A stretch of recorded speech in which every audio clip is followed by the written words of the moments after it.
The pads are on at Miami Hurricanes practice. The physicality is up. Who stood out? You are Locked On Canes, your daily podcast on the Miami Hurricanes. Part of the Locked On Podcast Network, your team every day.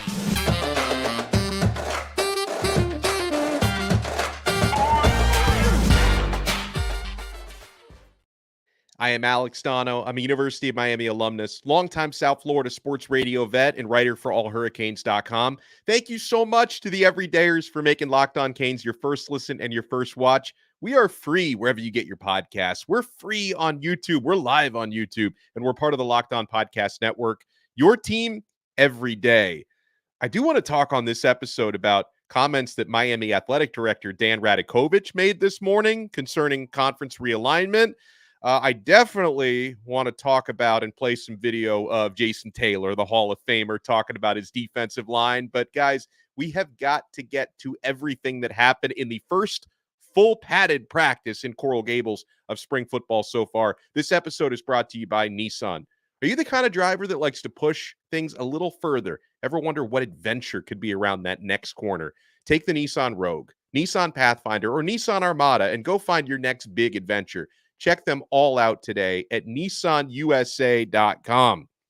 So, again, full pads, obviously, the physicality and the contact are up. They're going up. That's the first thing I noticed when they started running drills in the facility. And no, they were not tackling to the ground today, but there was hitting, there was thudding going on, and something that was very noticeable. I've, seen at least parts of all the practices so far, the media viewing was, the intensity naturally goes up when the physicality goes up, and that comes in terms of the trash talk, guys, which I love. Like, I love it when players are jawing at each other and being competitive. There was a lot of that going on today, but something that was really fun is not only do you have players jawing at each other a little bit, but the competitive trash talk, and it's all love at the end of the day, but the competitive trash talk between coaches is fantastic. I especially love, because these guys are both so animated, wide receivers coach Kevin Beard and cornerbacks coach Chevis Jackson. There's going to be a nice, big friendly, because they're all trying to reach the same goal, and that's Miami being great on both sides of the football. But I think the competitive juices between the two of those guys are going to be a lot of fun to see throughout practices.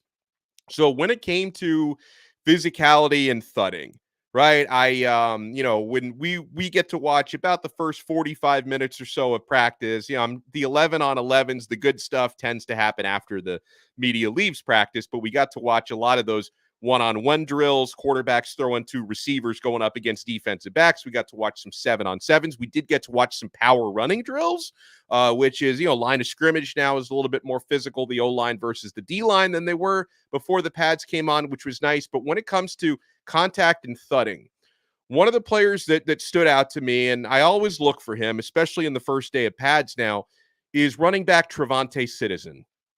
TreVonte Citizen, you will be happy to know, he was taking some contact out there, and he's moving around really well. And, for him, he's coming off of that serious knee injury and setback that cost him 2 seasons. He hasn't played yet in college, had 2 seasons taken away with that serious knee injury.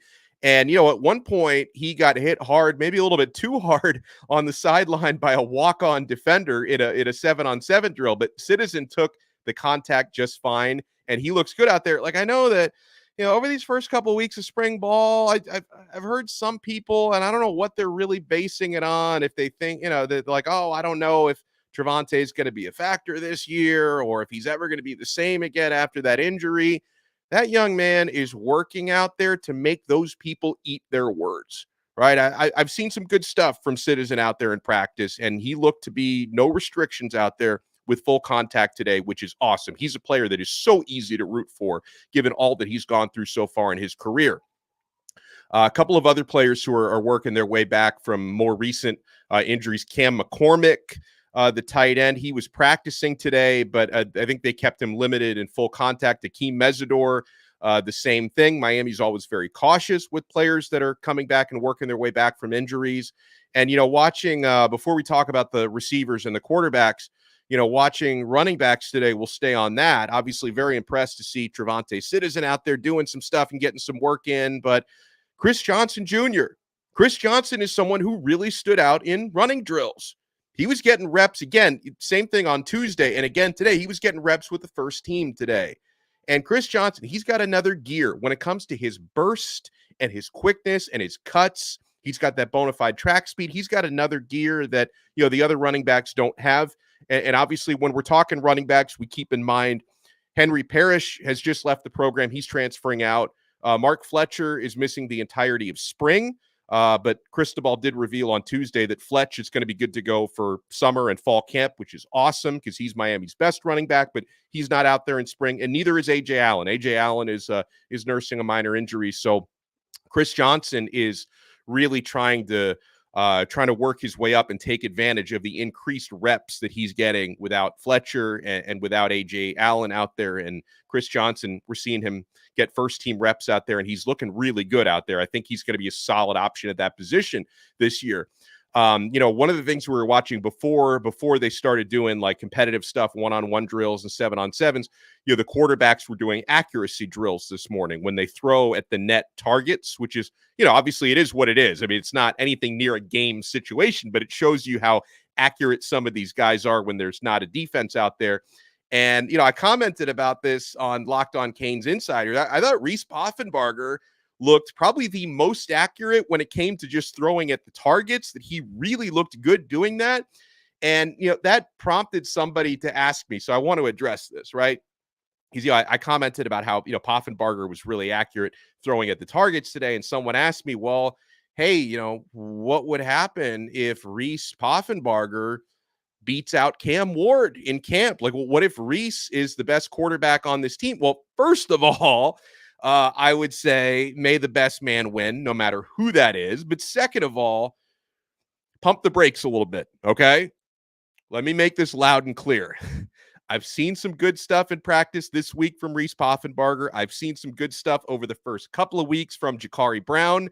But let me make this loud and clear, folks. Cam Ward is the best quarterback on this team right now. And that clearly shines in practice, because when they're running the 7-on-7s and the 1-on-1 drills, like Ward is the most consistent, and he's got just unbelievable touch on his deep throws, and his release is very quick. So, you could say, hey, what happens if somebody beats out Ward? We'll cross that bridge when we get to it, but I don't think we're going to get to it, okay? Because Cam Ward is the best quarterback on this team. Let me make that loud and clear, okay? In one-on-one drills today, Ward, he threw a couple of really great deep balls today. I thought that Ward practiced even better than he did on Tuesday. I thought he had a better day today on Thursday. I saw him hit Isaiah Horton on an outstanding deep throw. It's great to see Isaiah stepping up. And I saw him hit Jacolby George on another deep throw, and that was an especially difficult throw when it came to threading the needle. And yeah, Reese Poffenbarger, I saw him have some nice throws as well. He threw a really good deep ball in drills to Xavier Restrepo. And speaking of Restrepo, this has been a common theme on Locked On Canes since they started these spring practices this year.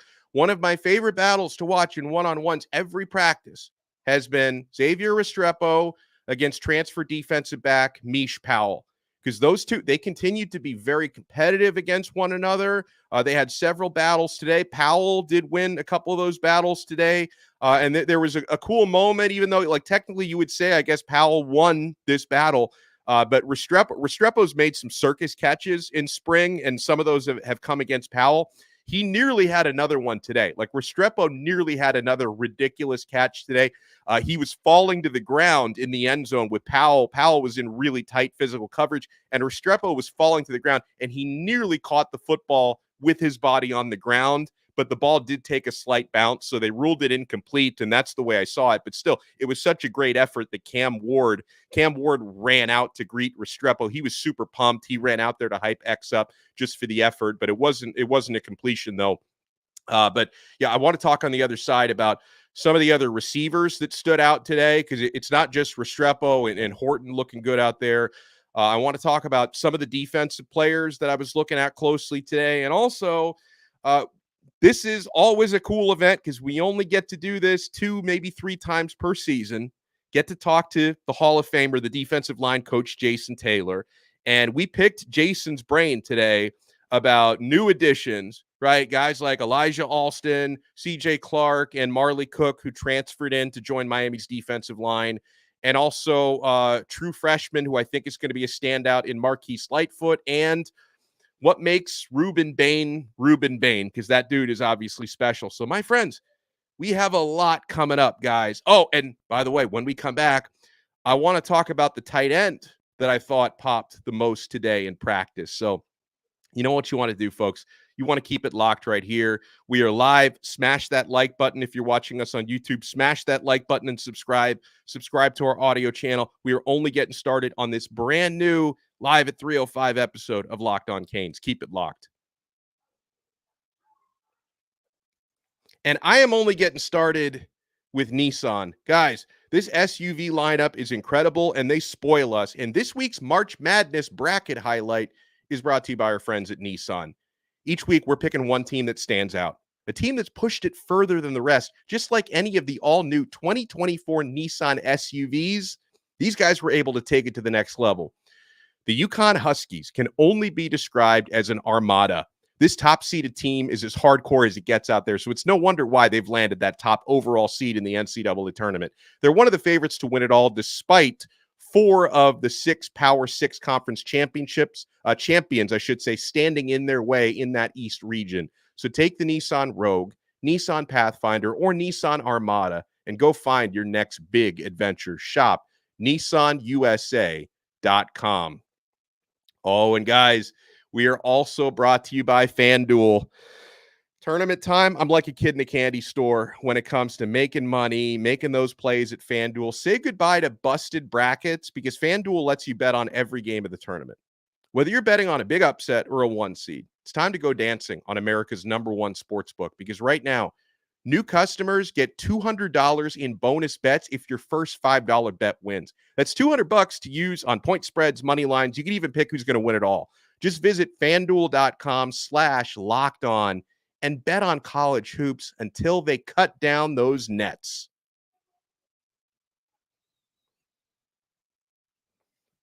Thank you so much for making Locked On Canes your first listen and your first watch today.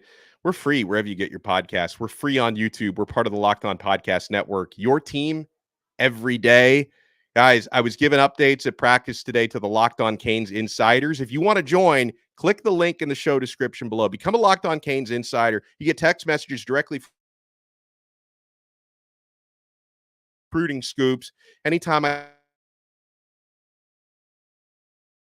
try it free for 14 days. Click that link below. Become a Locked On Canes insider, free for 14 days. And then if you like it, you can opt in for $4.99 a month. Easy for me to say. We give you a lot of added value there on Locked On Canes insiders. All right, so other wide receivers that I thought looked really good today. This was a day when number 5, Nathaniel Ray Joseph, I thought he even popped more to me today than JoJo Trader did, which is saying something because Trader's been really good in spring. So this was a great practice for Ray Joseph, who he seemed to be more open than most receivers did in one-on-one drills today. Like he was really creating a lot of separation. I know a guy that we talked a ton about after Tuesday's practice is Robbie Washington, who wears number 12 out there this year. Now, Robbie, you know, he was working as a cornerback on Tuesday. He was working both today. I saw him working both at wide receiver and then at defensive back. Like you see him one drill, he's playing receiver. Then at the very next snap, he's playing DB. Whereas on Tuesday, I only saw him playing DB. Today, he was working double duty. I don't know if it was 50-50 or what, but he was going both ways. I was getting tired just watching him. But, you know, Robbie Washington, obviously a tremendous athlete. He's putting in a lot of effort there to become, hopefully, potentially a guy who could play some defensive back. Because, I think Mario Cristobal, he talked about his athleticism and his versatility and the importance of getting your best players on the field. And maybe there could be more opportunities there for Robbie, even playing defensive back than playing receiver.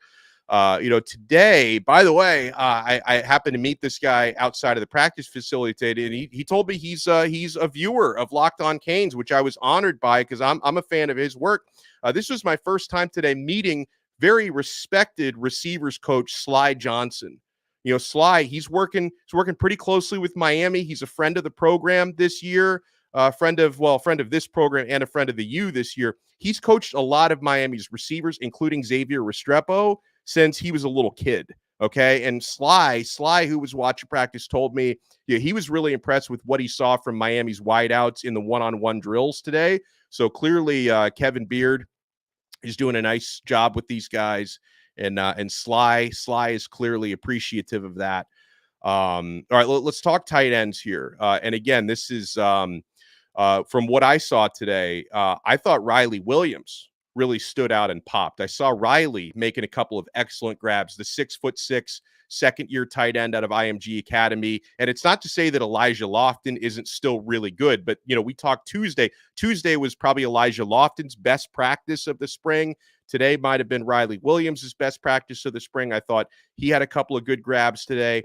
On defense, again, just the way they position the units in practice, I couldn't watch certain defensive units as closely as I could. The defensive backs is usually what I get to watch the most. But freshman linebackers, Adarius Hayes and Bobby Pruitt, they continue to look good, and they don't look out of place whatsoever out there. I thought today was a good practice for Hayes. And if you've seen how big and powerful Adarius Hayes is as an early enrollee, he's just got the sort of body type and physicality where you would expect him to get better and better the more contact that's happening out there, right? When they're not tackling to the ground yet, but they're thudding, they're hitting a little bit out there. And Adarius Hayes has the sort of body where he can go out there and grind in that way. And another note on the linebackers, I'm gonna have some of the audio in tomorrow morning's episode of Locked On Canes. We're gonna do Jason Taylor today and Derek Nicholson tomorrow, but we got to speak to Derek Nicholson today. And congratulations to D. Nick. It was revealed to us today that Derek Nicholson, who's, he's still the Miami linebackers coach, but he's been promoted to co-defensive coordinator. So co-defensive coordinator there under Lance Guidry. And I think for Coach D. Nick, it's very well deserved. Excellent coach. His players respect him. He's been an excellent recruiter for the past couple of cycles for Miami. So I'm really happy for him getting that designation and promotion. We got to talk to transfer center Zach Carpenter today. And it's funny, like personality-wise, he's doing well out there on the field, but personality-wise, Zach Carpenter could not be more opposite, just personality-wise, from Matt Lee, who Miami had last year, because Lee is like a super in-your-face, like caveman, talks a lot, where Zach Carpenter, he's like what was it that Tony Soprano said? He's like Gary Cooper. He's like the strong, silent type. Like he's just very, very reserved and soft-spoken compared to what Matt Lee was. But Carpenter, he referred to his personality as controlled rage. Well, he's very, very quiet off the field. He gets some of that controlled rage on the field that I hope we see some of that this year from him. And on the offensive line, a guy that I ran into in practice today who, gets to watch the entirety of practices, he doesn't get, limited to certain periods here and there, is Don Bailey Jr. Don Bailey Jr., former Miami Hurricanes starting center, Miami's color analyst. He's out there watching the offensive line every single practice. And he says he likes what he sees from the O-line so far. I asked DBJ if he has a prediction on who's going to win the starting left guard job. And he says there's no clear leader right now. He thinks the competition is going to continue potentially into fall camp. It continues to look like the guy who gets most of the first team reps at left guard has been Louis Cristobal Jr., but Samson Okunlola getting like the second most prominent reps at left guard. And the Pancake Honcho seems to be maybe working his way towards really competing for that spot.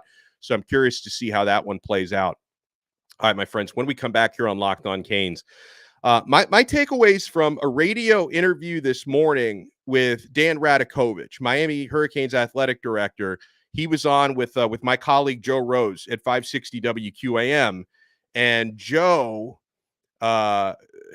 somebody says, what's wrong with Pancake? There's nothing wrong with Pancake. I think Pancake is working its way to compete with that. But I was listening to Dan Radakovich this morning on 560 WQAM, and he was asked some really good, important questions about conference realignment. My takeaways to what the ACC is going to look like in a couple of years based on what Radakovich had to say. Also, we'll hear from Jason Taylor when we come back. Jason Taylor is going to comment on Rueben Hurricane Bain. he's going to comment on the transfer defensive lineman and a really important true freshman defensive lineman who's an early enrollee. So, folks, you know what you want to do. You don't want to go anywhere. We're not done yet. You want to keep it locked right here on this brand new Live at 3:05 episode of Locked On Canes. And I know you're keeping it locked to Fire TV. I've been a Fire TV believer and evangelist for a couple of years now.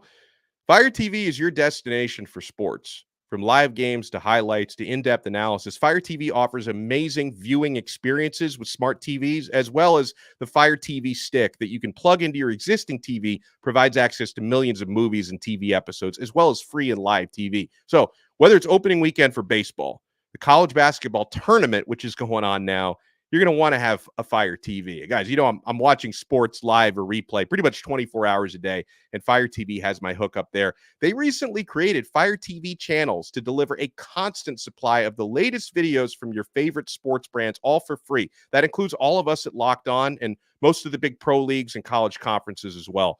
Fire TV channels lets you dive into all the game analysis, highlights, and more to keep up to date on the latest in the world of sports, March Madness, NBA, MLB, and lots more. Not to mention great news, entertainment, gaming, travel, cooking videos, anything you can imagine. Check out Fire TV channels on Fire TV and Alexa devices. And if you haven't checked out Fire TV channels, you should. Trust me on this. To learn more, visit Amazon.com/LockedOnFireTV. And thank you so much for making Locked On Canes your first listen and your first watch today. We are free wherever you get your podcasts. We're free on YouTube. We're part of the Locked On Podcast Network, your team every day. So we got media availability today from Jason Taylor. And it's interesting for Jason, he doesn't coach the position group, but his son, Isaiah Taylor, is now on Miami playing safety. And Jason even mentioned at one point in practice, I didn't see it. It might have happened after the media was gone. At one point, like he saw his son do something wrong, like some improper technique. And Jason said he laid into him. Like he gave his own son some tough love today. So you love to hear about that. But, JT, he talked today about a guy who I think we're all expecting to have a big year, but there's a big target on his back now because guess what? When it comes to Rueben Hurricane Bain, the secret is out.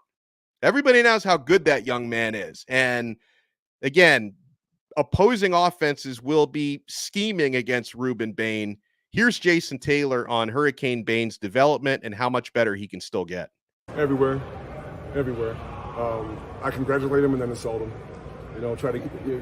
But he's naturally born with an edge. He understands, he appreciates being applauded for his successes, but he's always trying to find something. He's pushing me to hustle to the next drill on the transitions from period to period so he can start getting more pass rush work and more hand work. Get to spend a lot of time with a couple of different guys that aren't on special teams, and we detail a lot of things in those periods, and then you see them carry it over. So with Ruben in particular, it's everything. He's not resting on anything. He's not that kind of guy, and we won't let it happen, and again, he's a pleasure to coach. Better can a kid like that get when everybody said they've never seen a freshman like that? And how much in the next year? It's up to him. How much better can we get? You make the Pro Bowl one year, you got to do more to get back. It's easier. It's easier to get to the mountain than to stay on the mountain, right? Because everyone's chasing you. So he understands he's got to work extra hard. I like that on Bain. And yeah, based on the conversations I've had with Ruben and Ruben's family, he's always working, and he knows just because you had a really good freshman year doesn't guarantee you any success in the future. You have to keep working on that. You have to keep getting better.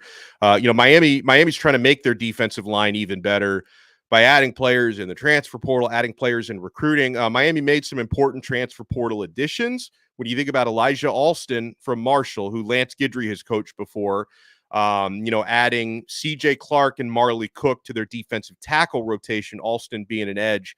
Here is Jason Taylor on those new additions that Miami made in the portal. Good. We've had some success in the portal and understand the importance of some of those things, some of those spots, and guys like EA coming in who's been in this system before at Marshall. So again, taking away that learning curve and having a chance to work more on details and understanding second level concepts.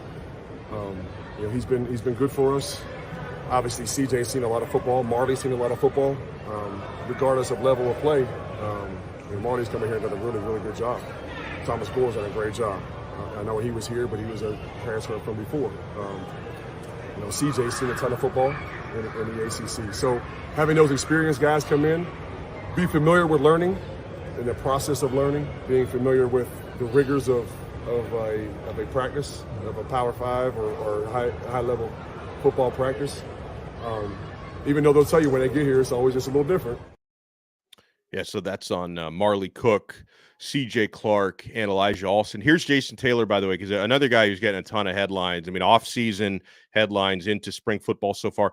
Marquise Lightfoot, true freshman edge rusher out of Chicago. Shortly before he got to campus at Miami, he was upgraded from a 4-star to a 5-star because of how well he played in the high school all-star games. Here's JT on his first impressions of Marquise Lightfoot. Obviously, everything we saw on film when we were chasing up in Chicago, but very, very talented, twitchy, athletic, long. He's just got to learn. He's got to learn, to be on his own. He's an earlier enrollee, so he's got to learn to be out on his own. He's still 17 years old. He's got to learn, all the things of being a young adult. Growing up, checking in, doing what you need to do, go to class, come back for meetings, do extra things. It's the same process we all went through. He's got a chance to be really good. That was a Hall of Famer defensive line coach at Miami, Jason Taylor, after spring football practice today. When I was driving up to spring practice this morning, I was listening to my guy Joe Rose on 560 WQAM, and he happened to interview Miami athletic director Dan Radakovich. And, Joe doing his job very well. He didn't shy away from talking about conference realignment and from talking about the fact that the ACC is currently being sued right now. They're counter-suing, but the ACC is currently being sued by Florida State and more recently by Clemson, who both want to get their way out of the conference. Now, the first takeaway is Dan Radakovich. I know a lot of people won't like to hear this, but Miami's athletic director is giving no hint whatsoever that Miami wants out of the ACC. If you take everything he says at face value, I know a lot of you won't want to hear this, but if you take everything Rad says at face value, Miami is not only very happy in the ACC, but they also want to see the ACC stay together and thrive. Now, is that just, is that just what you have to say? Right, that if you haven't formulated your own lawsuit or you haven't really gotten prepared to want to get out of the conference, is that just what you have to say? I don't know. I can't speak on that, but I will tell you, Dan Radakovich is not giving any public indications whatsoever about Miami wanting to take the path that Florida State and Clemson and perhaps others in the near future, like North Carolina, Virginia, that they may be taking and trying to get out of the conference. As far as anything he's saying publicly, Miami is happy in the conference. And I know, again, some of us are not going to like to hear that, but that's just everything that's out there so far. But Radakovich talked about something really interesting in that, he did mention that every member of the ACC and every school, they've had their lawyers, they've gone into ACC HQ and they've all gotten their hands on that grant of rights, right? They've all looked over it, to see what is this grant of rights and is it ironclad? Is there a way out of it? And one of the things Joe asked him about was basically if he thinks that Florida State and Clemson can be successful in getting out of it, in debunking the grant of rights, in finding a loophole that says, hey, the ACC has violated this, or this is unconstitutional, or it's unenforceable. And Radakovich said in no uncertain terms that he feels like it's ironclad, right? And it sounded as though that was, coming from an educated opinion on it based on what he's been told by lawyers, that he doesn't think Florida State and Clemson are going to be able to break that and get out of it. And he brought up an important example of precedent, okay? You may not know this, but the ACC's grant of rights was basically a carbon copy of the Big 12's grant of rights. Now, yes, Oklahoma and Texas have just left the Big 12, but they were unable to break the grant of rights. They were, they had, even after they announced they were leaving the Big 12 for the SEC, they had to wait 3 more years and then they were able to buy their way out of the final year of it. They came to an agreement with the Big 12 to get out 1 year early, but they weren't able to disprove or debunk the grant of rights, and the ACC's grant of rights is basically a carbon copy of that. So there is precedent for teams not being able to get out of something like this before. I think the question is, we're going to find out more about this as all this dirt keeps getting revealed. Like, you know, if the former ACC commissioner John Swofford, who's been accused in Florida State's legal documents of basically cutting like an improper nepotism deal with Raycom Sports because his son was an executive there. Like, if something like that could sink the ship that is the grant of rights, it may take something extraordinary like that. But Radakovich didn't seem like he thinks Florida State and Clemson are going to be able to get out. And I know our guy Thomas Carter here, he thinks that what Radakovich is saying publicly about being perfectly happy in the ACC, he's not necessarily buying that. Thomas says Dan is playing chess, not checkers. Only time will tell. But if anyone was expecting Miami's athletic director to be on the radio today saying, yeah, you know what, we're joining the fight, or we want out, he didn't say anything like that. Perfectly happy in the ACC. Basically said that, you know, he doesn't think, you know, the revenue difference, you know, that the Power 2 is getting is anything that puts the ACC at a major disadvantage. But, you know, whether you take that at face value or not is completely up to you. I will tell you guys, I love you all, and thank you so much for making Locked On Canes your first listen and your first watch today. We will have at least one new episode tomorrow, if not multiple new episodes tomorrow. I want to be answering some of you guys' questions on tomorrow's show. I want to play some comments today from Derek Nicholson, Miami's linebackers coach and co-defensive coordinator. He got that promotion today. And I'm also going to be on Locked On College Football tomorrow. Kenton Gibbs from Locked On ACC and I will be co-hosting Locked On College Football, so you can get that, Locked On College Football, wherever you get your podcasts. And thank you guys so much for making us your first listen and your first watch today. We will talk to you again tomorrow on another episode of Locked On Canes. We are part of the awesome Locked On Podcast Network, your team every day.